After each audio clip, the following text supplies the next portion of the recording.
So I'm now going to demonstrate the Omnivent that we see in this Coachman. First off, this little round knob here is for elevating of the roof vent itself. So you're raising the dome, in other words.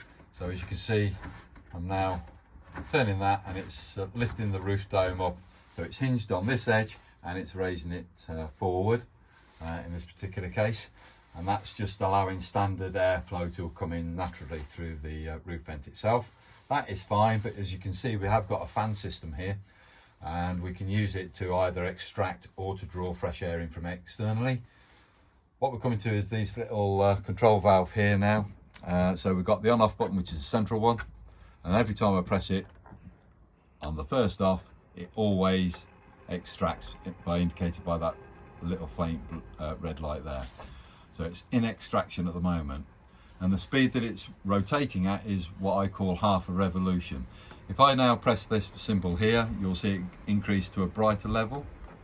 There's the light increased, and the fan speed's also increased, and that's now 1. I'll say that's 1.5, 2, 2.5, and to the maximum of 3. If I want to decrease it, I could either do that, or I could turn it off altogether, which is that. And this is all touch sensitive. So I'm waiting for the fan just to slow down a minute. When I turn it on again, it's always going to go to extract. But if I want to bring fresh air in, just for difference, press that one once. It's now only got the one red light showing.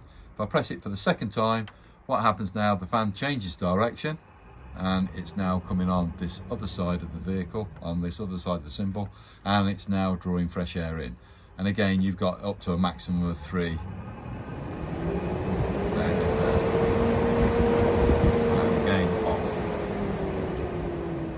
Quite nice in the summer actually to bring fresh air in like that. Okay, so simple operation. All I'm going to say is if there's any chance of rain, you do need to be aware of it, because you don't want to leave this dome fully raised and get onto the electronics, which is just here. So just as a word of warning, if there's any chance of rain during the day and you're not around, don't leave the roof vent open.